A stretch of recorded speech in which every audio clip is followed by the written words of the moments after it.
안녕하세요. 웃는 셈의 글쓰기와 함께하는 ENI 교실 8번째 시간입니다. 자, 그럼 시작해 볼게요. 오늘의 ENI 활동 주제입니다. 최저 출산율. 여러분, 저출산이라는 말 들어본 적 있죠? 사회 시간에 배웠을 거예요. 촌락의 문제점 중 하나가 저출산이었어요. 그런데 이제 저출산은 촌락의 문제만은 아니에요. 촌락이든 도시든 전 세계 곳곳에서 앓고 있는 문제가 되었어요. 오늘 신문 기사로 자세히 살펴보도록 해요. 신문 기사를 읽기 전에 먼저 관련 내용을 살펴보도록 하겠습니다. 오늘 신문 기사에는 좀 어려운 단어들이 나오는데요. 그래도 힘을 내어 들어주세요. 합계 출산율이란 말이 있어요. 출산율은 알겠는데 합계 출산율, 이건 처음 들어보죠? 합계 출산율은 가임 여성, 즉 임신을 할 수 있는 여성 한 명이 평생 낳을 것으로 예상되는 출생아 수를 의미해요. 오른쪽 그래프를 보면 합계 출산율이 매년 떨어지는 것을 볼 수 있는데 2019년 합계 출산율은 0.92 정도가 되겠네요. 가임 여성 한 명이 아이 한 명도 낳지 않는다는 결론이에요. 아빠와 엄마 둘이서 결혼을 해서 한 명도 자식을 출산하지 않는다는 거죠. 인구수가 엄청나게 감소한다는 것을 알 수 있어요. 합계 출산율 말고 대체 출산율이라는 말도 있어요. 이것도 어렵죠? 대체 출산율은 한 국가가 현재의 인구 규모를 장기적으로 유지하는 데 필요한 출산율 수준을 의미해요. 다시 말해, 한 나라가 살아남기 위해 한 부부가 꼭 출산해야 하는 아이 수를 나타내죠. UN 보고서에 따르면 가임 여성 한 명당 2.1명의 자녀를 두는 것이 적정한 수준의 대체 출산율이라고 해요. 여성 한 명당 2명 이상은 낳아야 한다는 거겠죠? 하지만 이 대체 출산율은 나라마다 달라요. 환경이 좋아서 아이 사망률이 낮은 선진국 같은 경우에는 대체 출산율이 이명대이지만 열악한 환경으로 유아들의 사망률이 높은 개발도상국 같은 경우에는 대체 출산율을 3명 정도로 설정한다고 해요.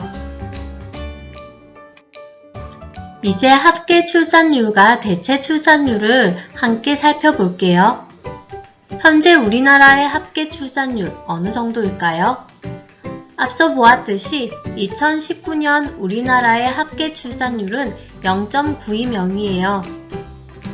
그런데 좀 전에 살펴본 대체 출산율은 얼마였죠?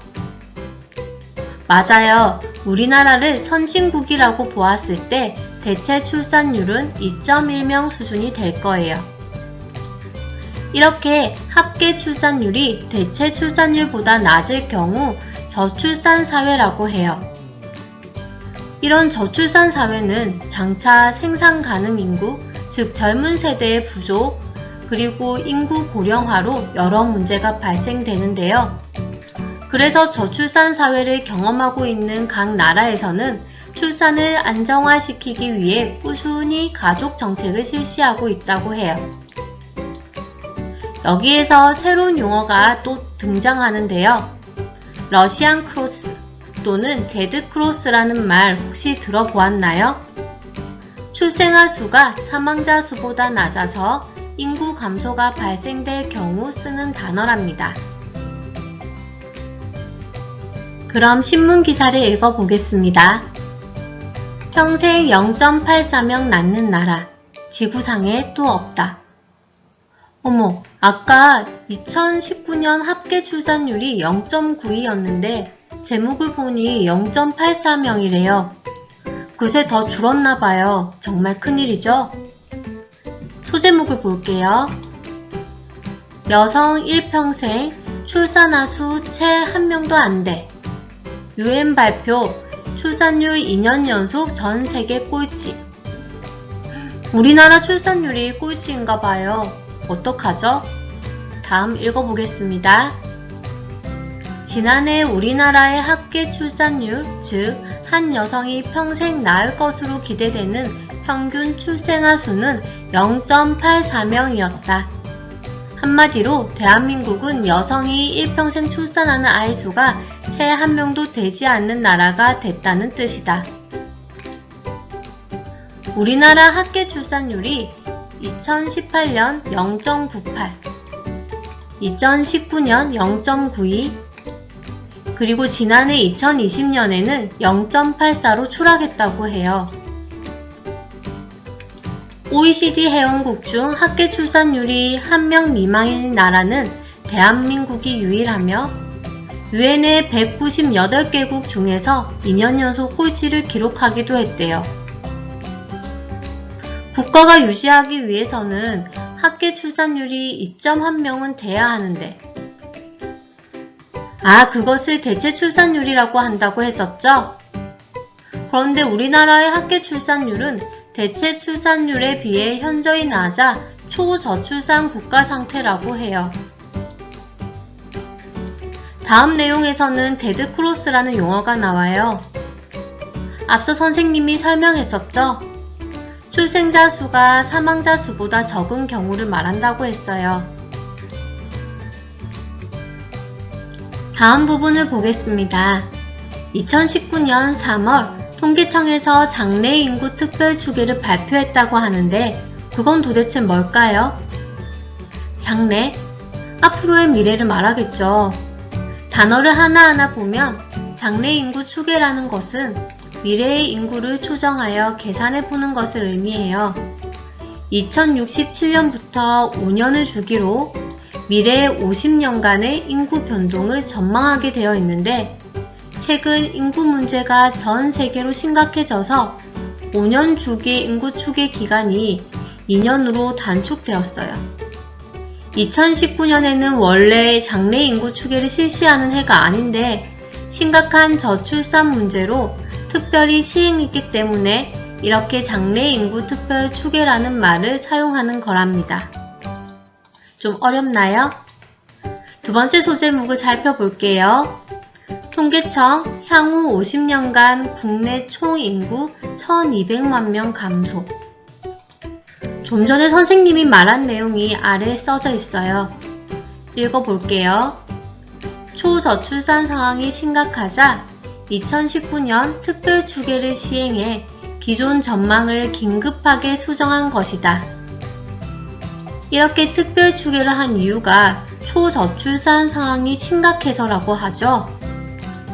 오른쪽 그래프를 봐도 알 수 있어요.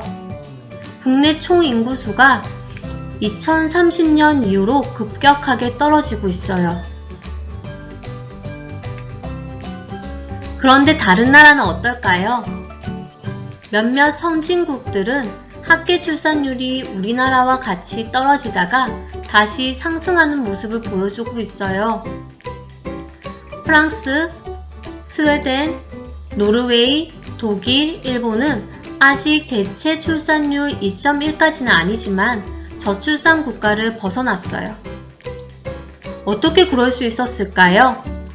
바로 각국 정부의 저출산 대응 정책과 출산을 늦추지 말자는 템포 효과의 영향이라고 해요. 네, 다음 소제목을 살펴볼게요. 인구 정책 보고 따라갈 선진국 이제 더는 없어. 우리나라 인구 문제의 심각성을 말하고 있어요. 무엇 때문에 다른 선진국보다 더 심각하다고 하고 있죠? 맞아요. 우리나라는 저출산 현상이 단기간에 급속도로 진행되었어요. 유럽은 50년, 100년에 걸쳐 저출산이 천천히 진행된 반면 우리나라는 브레이크 없이 너무 빠른 시간에 내달렸다고 해요. 합계 출산율 1 미만은 1.6, 1.7 수준과는 차원이 다른 심각한 문제라고도 적혀 있어요.